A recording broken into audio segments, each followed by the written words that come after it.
Ok, jóvenes, entonces buenas tardes con todos. Vamos a empezar la clase, ¿no? Me hacen acuerdo la clase anterior, hasta dónde habíamos llegado.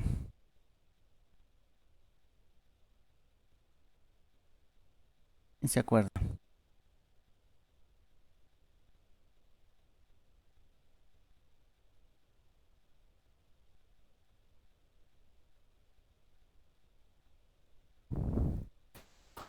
Sí, profe, parece que este justo está ahí donde llegamos hasta la bomba. Sí, Si mal no ¿no? me acuerdo de esa partecita Habíamos, de ahí, sí. sí, habíamos revisado, hecho un comparativo más que nada, ¿no? Sí, Entre un accionamiento directo, sí, que no tendría que utilizar un, un dispositivo, ¿no? De control versus el otro, ¿no? A ver, parece que hay algún compañero que... no.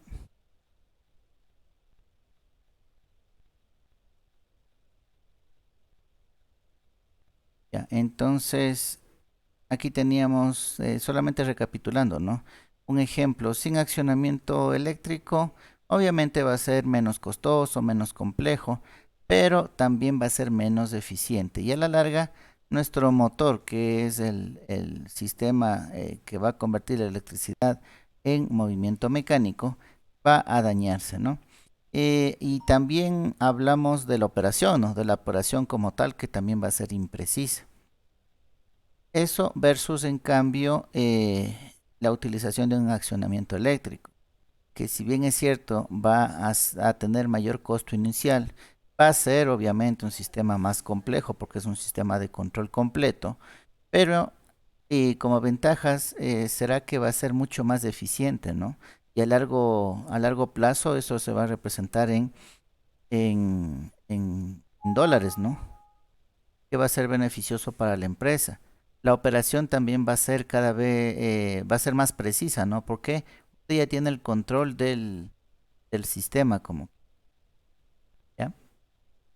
Hasta ahí habíamos llegado la clase anterior. Entonces continuaríamos, ¿no? Dentro de lo que es entonces los tipos de conversión estáticas, ¿sí? Que solamente por recapitular también vamos a verle acá, ¿dónde está conversión estática? Dentro de un accionamiento eléctrico. Aquí estamos, ¿sí? Estamos aquí en este primer cuadro que vemos acá, convertidor estático. Ese cuadro de ahí es el que vamos a profundizar, ¿sí? Recordándoles nuevamente que cuando se habla de un accionamiento eléctrico debemos tener en la cabeza todo el sistema de control que interviene, ¿no? Eso ya está por demás indicarles. Pero lo único, para no confundirnos con tanto circuito, solamente nos vamos a centrar en el análisis del convertidor estático. A ver, ahora sí puedo ingresar. Sí. Ok. Ya, entonces, hecha esa aclaración nuevamente, porque ya se la hizo, ¿no? Las clases anteriores. Entonces, ahora sí vamos a hablar de los convertidores estáticos. Como habíamos dicho al inicio de la asignatura, son cuatro, ¿no? El convertidor AC ADC, que también se le conoce como rectificación, ¿sí? Al convertidor DC-DC y la conversión DC-DC, la conversión DC-AC, que también se le conoce como inversión, y la conversión AC-AC, que también se la conoce como conversión directa. ¿Ya? Esos son los cuatro tipos de convertidores estáticos que nosotros podríamos tener.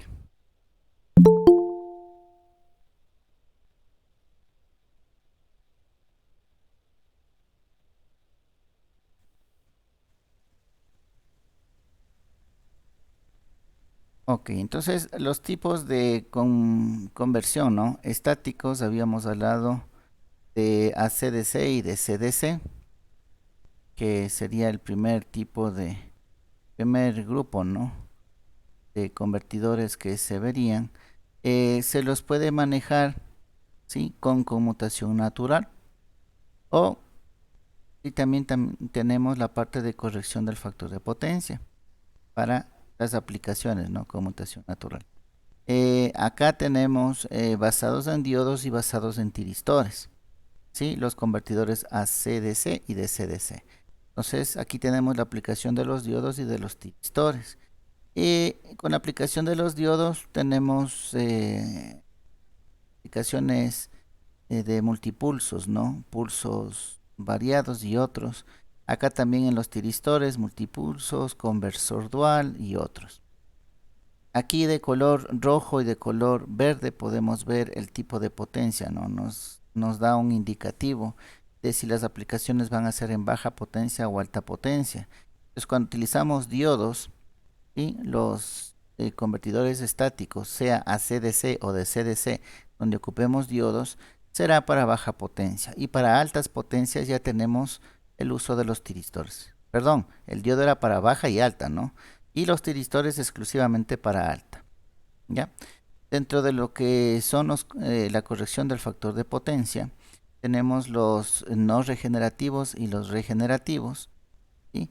Los no regenerativos tenemos los convertidores, en este caso son DC-DC, el Boost, el Buck Boost, el Cook, Viena, entre otros, ¿no? Y los regenerativos, ¿sí? Que son los rectificadores para fuentes de voltaje o fuentes de corriente, ¿ya? Asimismo, los no regenerativos, ¿sí? Las aplicaciones son en baja potencia y los regenerativos o fuentes tenemos para baja y alta potencia. Esos serían los alcances en cuanto a estos convertidores, ¿no? Los AC-DC y DC-DC.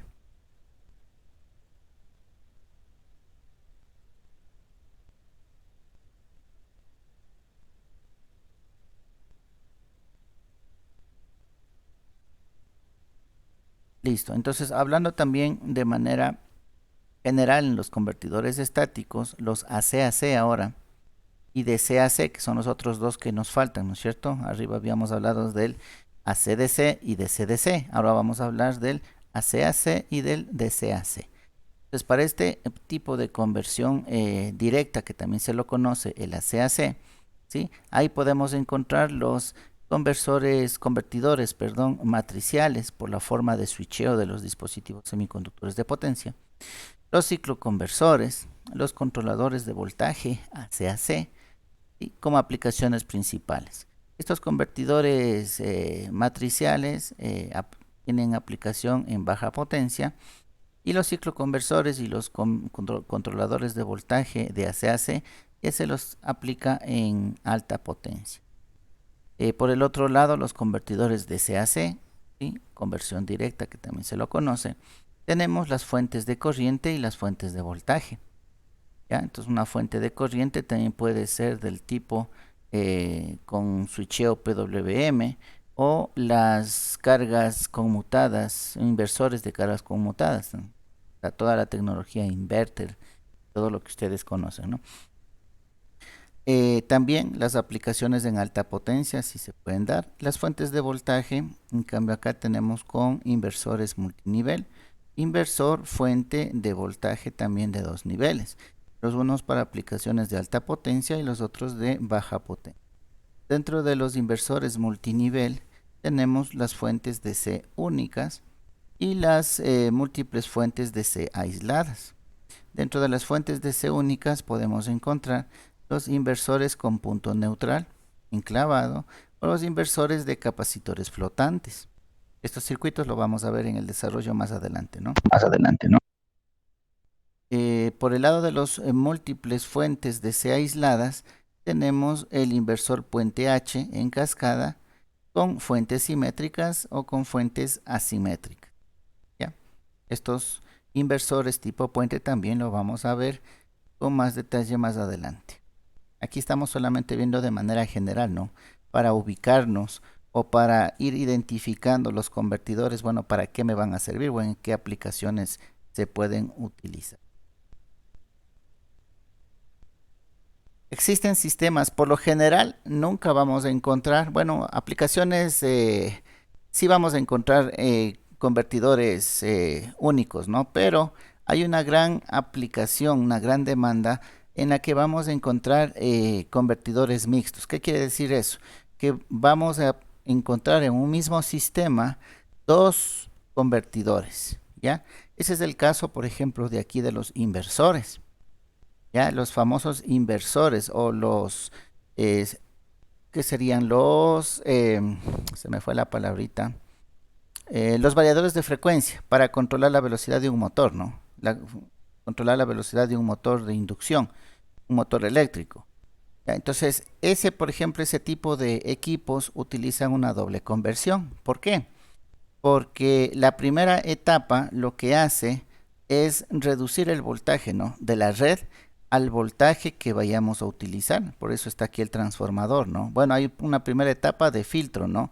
Aquí tenemos un inductor y un capacitor que lo único que nos hace es filtrarnos la señal, ¿no? Una etapa de filtraje. Luego pasamos al transformador, donde obtenemos el nivel de voltaje que nosotros deseamos para nuestra carga o nuestro motor. Una vez que ya tenemos el voltaje adecuado, sí, lo rectificamos. Entonces aquí utilizamos un convertidor AC-DC, como lo podemos ver aquí en la parte superior, ¿no es cierto? ¿Con qué fin hacemos esto?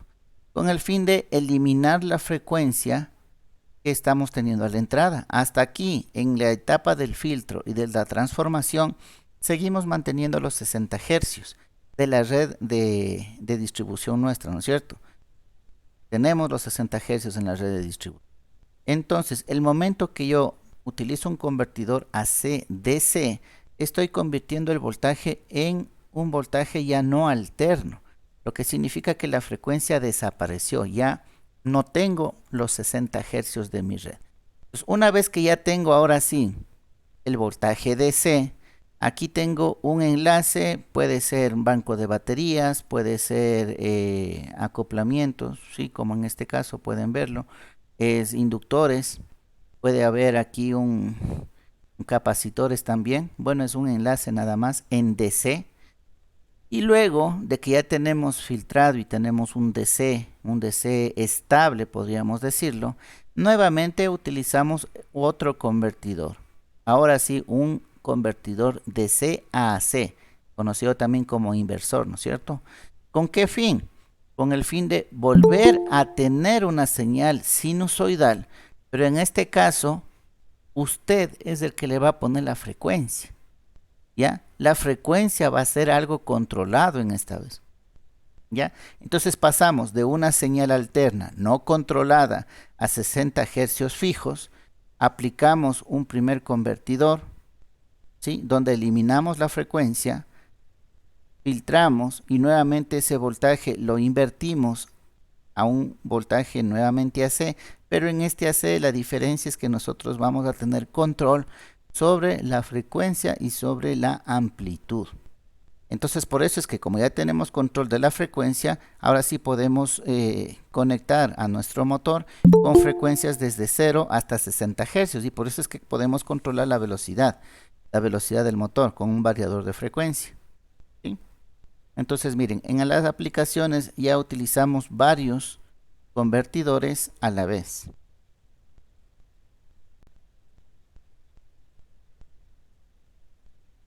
Ok.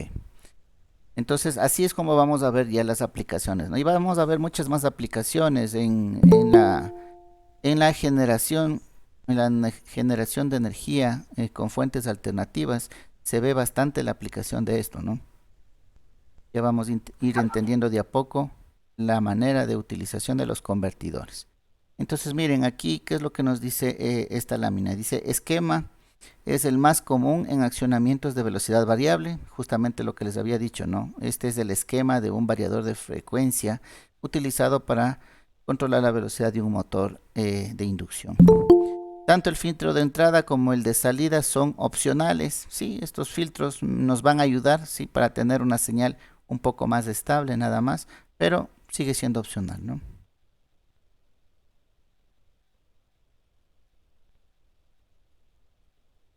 Ya, si el enlace de C es inductivo, se trata de una configuración fuente de corriente. Y si el enlace de C es capacitivo, se trata de una configuración fuente de voltaje. ¿Ya? Entonces aquí en la parte del enlace, ¿se acuerda que hablábamos?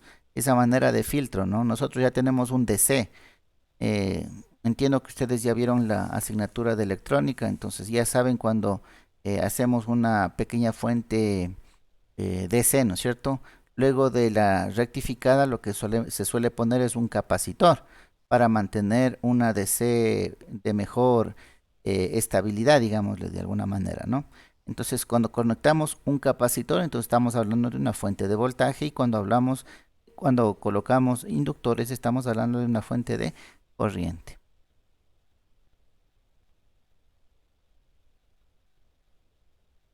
Entonces, miren, este esquema que acabamos de ver hace un momento es lo que ya vamos a encontrar en la industria, ¿no? Esto ya es, esta gráfica es un tablero, es un, es un variador de frecuencia, pero ya industrial.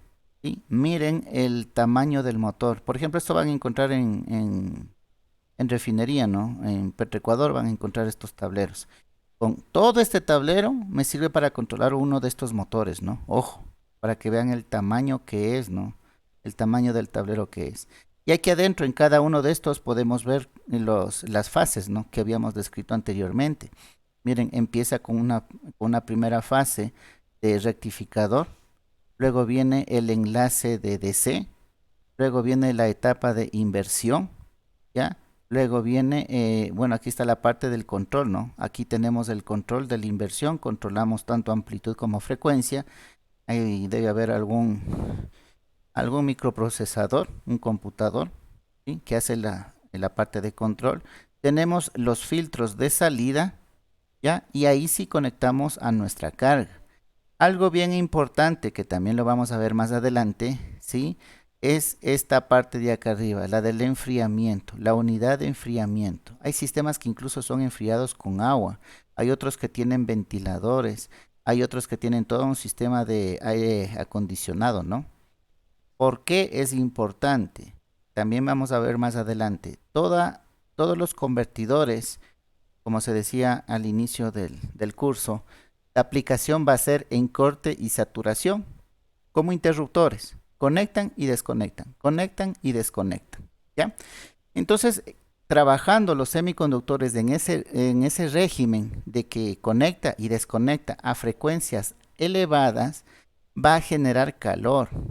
¿Ya? No sé si ustedes han experimentado solamente con conectar un switch de cuchillas, no sé si han utilizado, ¿no? Esos, por lo general se ponía antes en las duchas, esos interruptores de cuchillas. El momento que usted accionaba esas cuchillas, le generaba una chispa, ¿no es cierto? Entonces, imagínese que usted está, abre y cierra, abre y cierra, abre y cierra, abre y cierra, con una velocidad bien grande. Esos chispazos a la final se va a convertir en algo continuo y que genera calor. Y esa es de la misma manera como van a actuar los dispositivos semiconductores. Entonces la generación de calor va a ser algo bien importante a tener en cuenta, ¿ya? Para mantener el buen funcionamiento de nuestro sistema, de nuestro equipo, ¿no? Fuera de este tablero, bueno, ya aquí podemos ver, ¿no? Tenemos un transformador dedicado, ¿sí? Es trifásico, trifásico, yo que sé, puede ser en una línea de 69.000 voltios o de 13.800. Y acá tenemos la transformación, puede ser a 4.160. Por ejemplo, este motor azul que le estamos viendo acá es idéntico a los que hay en Petroecuador y estos, por ejemplo, son de 1100 HPs.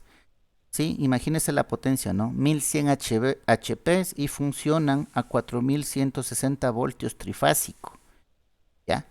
Entonces, a esos niveles de voltaje funciona este motor de aquí.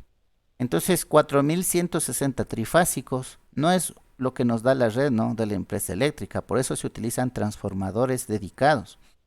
La empresa lo que le está llegando allá es una línea de 69.000 voltios y de ahí tiene varios transformadores para obtener los voltajes que se necesitan. ¿Ya? Entonces miren, esta lámina de aquí, lo que estamos viendo en este momento, ya es una aplicación real, ¿no? De un convertidor, de un sistema mixto, ¿no? De conversión. ¿Tienen preguntas, inquietudes? Por favor, me la hacen, ¿no? En el mismo momento para irla solventando.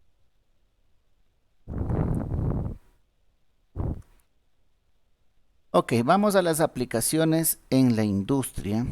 En la industria, aquí, bueno, para esta presentación, para esta clase, se divide en cuatro áreas, ¿no? En la parte industrial, aplicaciones, ya vamos a ver un poco más detalladamente, para el área de transporte, para el área de energía eléctrica y otras.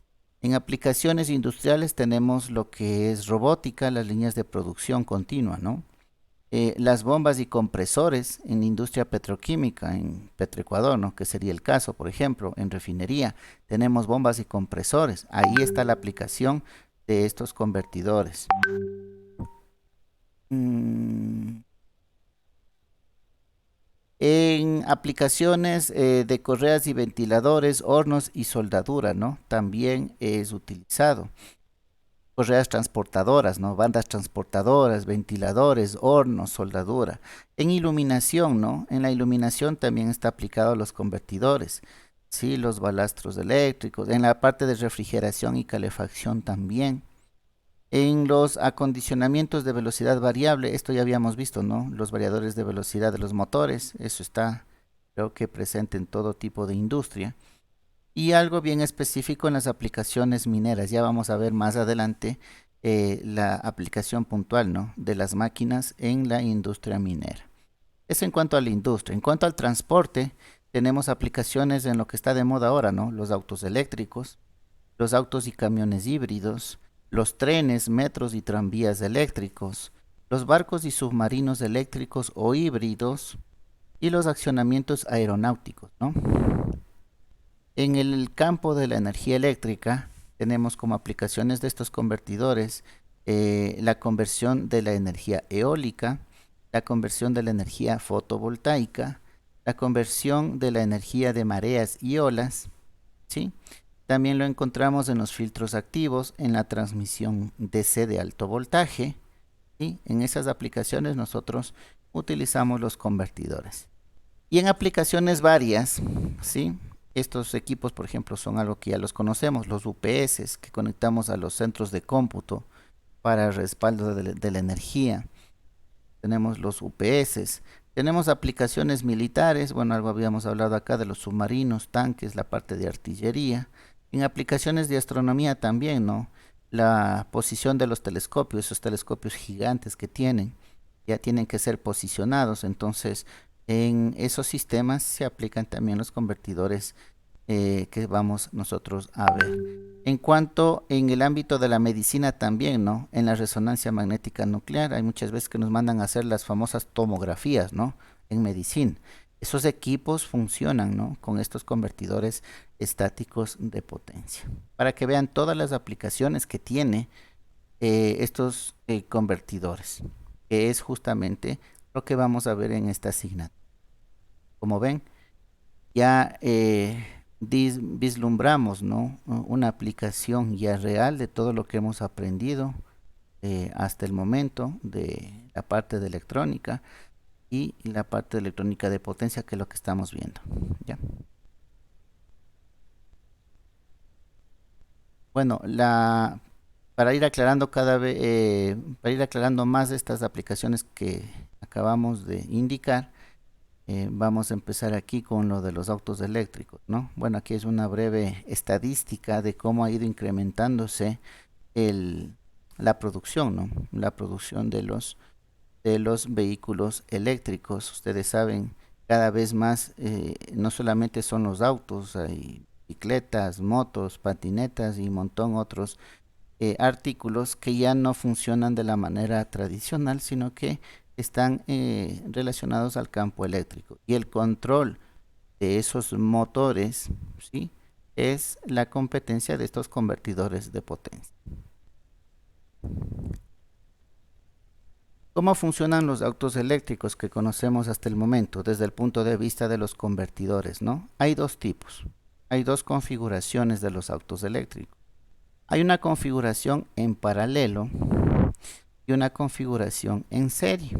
Entonces vamos analizando cada una de ellas. Si nosotros vemos aquí, tenemos, este sería el caso de un vehículo híbrido, ¿no? ¿Por qué? Porque tenemos el motor de combustión, ¿sí? Y si nosotros vemos, tiene línea directa con la transmisión del vehículo, ¿sí? Significa que el motor de combustión es capaz por sí solo de moverle al vehículo. Pero adicional tiene un motor eléctrico que también está en la misma línea, ¿sí? Y se conecta a la transmisión. Entonces, este vehículo con esta configuración en paralelo significa que o funciona con el motor de combustión o también puede funcionar con un motor eléctrico. Caso práctico son el trolebús, ¿no? De la ciudad de Quito. Esos vehículos son de este tipo, ¿no? En configuración en paralelo. ¿Por qué? Cuando están con las antenitas, no sé si han visto los troles, ¿no? Con las antenas conectados a las líneas de alto voltaje y funcionan con DC, es más. Cuando están conectados funcionan con el motor eléctrico, pero hay muchas veces que le bajan las antenas, prenden el motor a diésel y funciona el vehículo, el bus como un bus cualquiera, ¿no? De motor a combustión. Entonces, esa es la operación cuando tenemos una configuración en paralelo. ¿Cuál sería? Bueno, ya vamos a ver los detalles más adelante. Vamos solamente a describir las configuraciones, ¿ya? En cambio, veamos ahora la configuración serie. Miren lo que está pasando ahora. Si nos centramos solamente en la transmisión del vehículo, la transmisión del vehículo únicamente está conectado al motor eléctrico, lo que significa que este vehículo es accionado eléctricamente 100%. Acá no, la diferencia, ¿no? Tanto el motor de combustión como el motor eléctrico están en línea con la transmisión. Acá solamente el motor eléctrico. Estos convertidores son energía eléctrica, ¿no? Es de electricidad, ¿ya? Y el motor de combustión, si nosotros lo vemos, lo tenemos acá al lado izquierdo. Y ese motor de combustión está asociado únicamente a un generador. Entonces, ¿cómo funciona esto? El motor de combustión sirve únicamente para mover a un generador.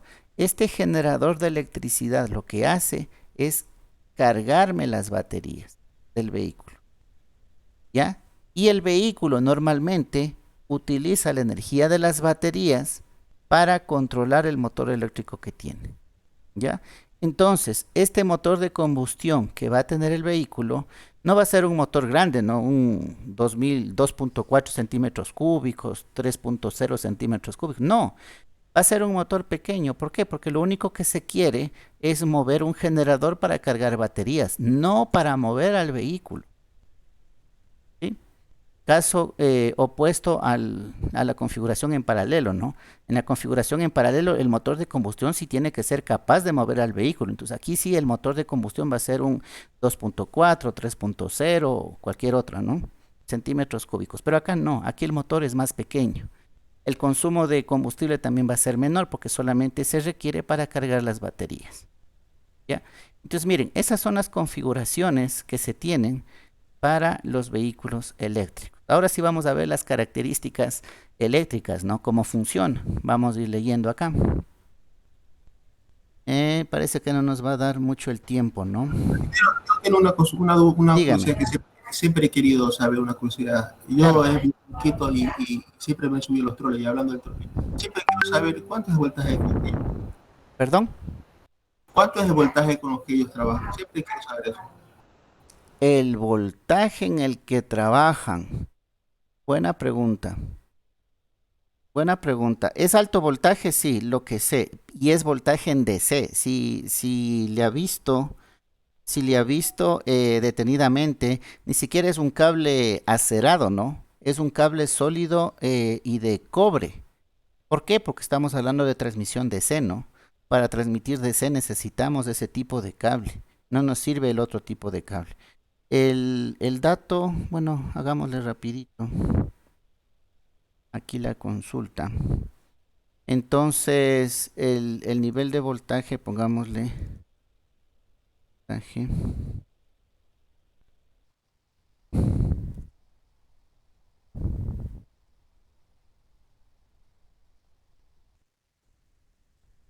Ya, a 405 para el motor principal del trolebús, pero esto es de manera general. Pongamos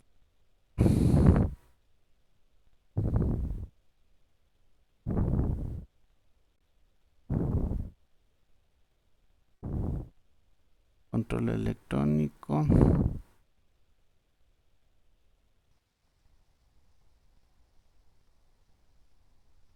Veámosla de pronto aquí.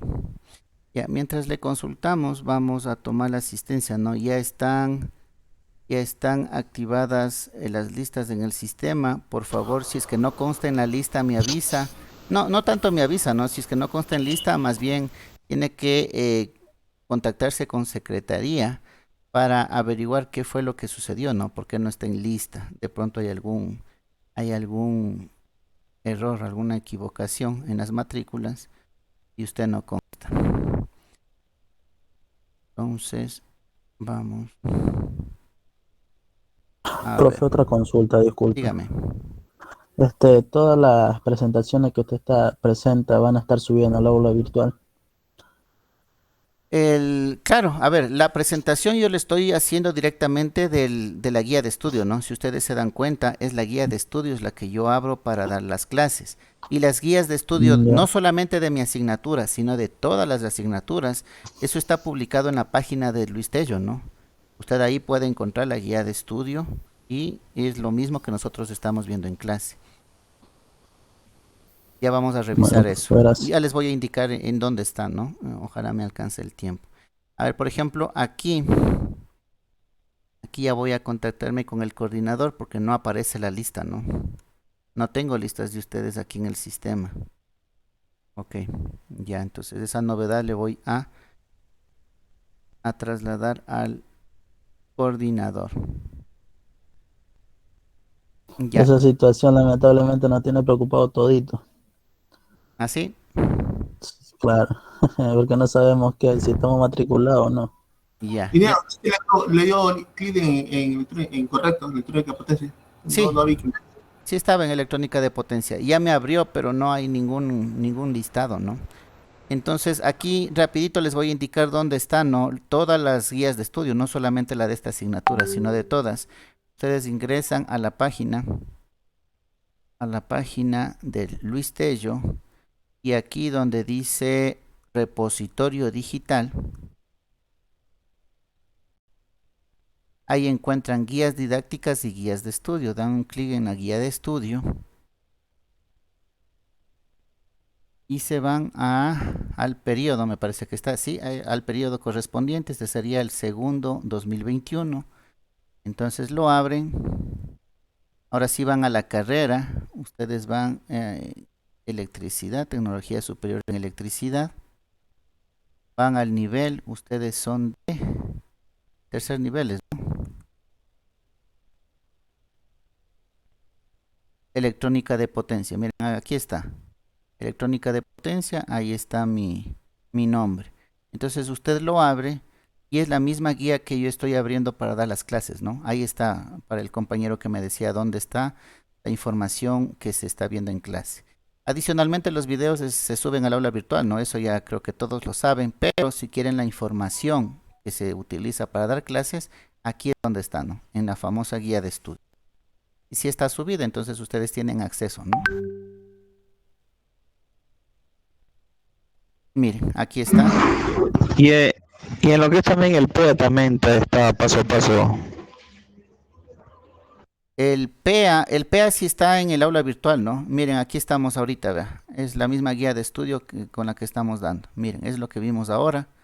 Aquí también está indicado las semanas, ¿no? Aquí está semana de trabajo 3, las fechas en las que estamos. Miren, eso es lo último que acabamos de ver. ¿Sí? Entonces ahí encuentra usted la información. El PEA, eso sí se socializó y está aquí, ¿no? Miren, en el aula virtual. Aquí está el PEA. Miren, aquí está PEADIS y aquí está la dirección de Drive donde pueden encontrar el PEA. Toda la información está a disponibilidad de ustedes, ¿no? De pronto no tenían el conocimiento de cómo llegar a esa información, pero bueno, ya les estoy indicando. No sé si tienen alguna otra pregunta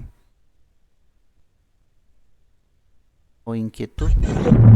Profe, disculpe, y en cuanto a lo que no aparezco en el listado, ¿hay Bueno, cambio o ahorita no va a debo comentar al coordinador de carrera? ahorita no aparece nadie, ¿no? Voy a conversar yo mismo con el coordinador de carrera a ver qué pasó, o si es que hay algún error para que nos ayude solucionando, ¿no? En realidad ahorita no hay nadie, o sea, no está subida la lista como quien dice al sistema. Ya voy a hablar con él. Una vez que solucione, ahí revisamos la lista y contrastamos, ¿no? A ver, déjame ver para...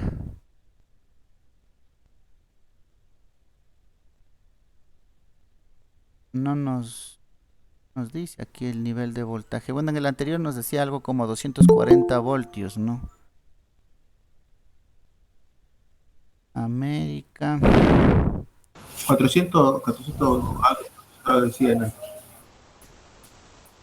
Sí, es bien grandecito el voltaje que se tiene, ¿no? Y tienen varias fuentes a lo largo de todo el circuito. O sea, profesor, un ejemplo, digamos, si va el trole y digamos, ¿qué será? Por algún error o una falla, se desconecta el cable a la red que va por arriba, automáticamente se para porque ya no hay voltaje. Claro, se O detiene se el activa el vehículo. motor de combustión. No, se detiene el vehículo, ¿no? ¿Por qué? Porque el motor de combustión tiene que ser arrancado por el chofer. O sea, no es automático, ¿no? Que se desconecta el cable eléctrico y se conecta el de combustión. No, eso es accionado por el chofer. El chofer, y si ustedes han visto, ¿no? El chofer se baja del bus, coge una pértiga que se llama, como utilizan los eléctricos para subir los fusibles. Cogen eso, le bajan las antenas y una vez que está bajado las antenas se sube y ahí arranca el motor a diésel y sigue su marcha. ¿Ya? Y claro, justo eso iba a decir, porque no tanto porque no arrancaría, sino por seguridad, porque si maneja y luego regresa la electricidad, Ujú. va a entrarse dificultades. Entonces, para prevenir eso, las líneas esas, las antenitas esas, Ajá. y arranquen. Yo sí he visto que tiene una oportunidad. Sí, así es. Yo también les he visto accionar, ¿no? Pasar del un modo al otro modo. Y efectivamente hace eso, ¿no? Apaga el motor eléctrico, está detenido el bus, baja las antenas, nuevamente ingresa, sube y arranca el motor a combustión y continúa. Y ese es el procedimiento, ¿no? Y así medio por radio le avisan que ya llegó la energía y Eso. el motor y vuelven y conectan. Efectivamente, así es. Ujú. Entonces, lo particular de la transmisión en DC, bueno, no sé si la saben, necesita varias repetidoras, ¿no? Porque una sola no le aguanta para todo el circuito. Hay varias fuentes en DC. ¿Sí? Y el cableado no es el cable normal, sino son conductores de cobre los que están tendidos ahí, los que se pegan a las antenas. Entonces es algo específico esta parte, ¿no? De la transmisión en DC. Pero ahí están los convertidores, ¿no? Esa es la manera como funciona. Entonces el motor, volviendo a la clase, tiene dos, ¿no? El de combustión y el eléctrico. Entonces funciona eléctricamente o funciona con el motor de combustión que debe tener la misma potencia para que pueda mover todo el bus. Entonces esa es la configuración paralela, ¿ya? Y la configuración en serie, bueno, es la que el vehículo trabaja 100% de manera eléctrica. Y si tiene un motor de combustión es solamente para cargar las baterías. Listo, jóvenes, eso ha sido todo por esta clase. Tengo que conectarme a una reunión, entonces nos estaremos viendo en la siguiente clase, ¿no? Ya, entonces usted anota ya la lista, ¿no? Usted anota personalmente. Sí, bueno, aquí en este momento quedaría grabado, como en las clases anteriores, quedaría grabado en el video, ¿no? Aquí están 2, 4, 6, 7 estudiantes, ¿no es cierto? Darwin, Efraín, Jainer, John, Jorge, Wagner y Justin. Son los que están en la clase actualmente, ¿ya? Y ahí haremos el paso al sistema, ya cuando tengamos el sistema adecuadamente, ¿no? Listo, jóvenes, entonces, buena tarde y nos vemos la próxima clase, ¿no? Pasen bien. Ingeniero, pase bien.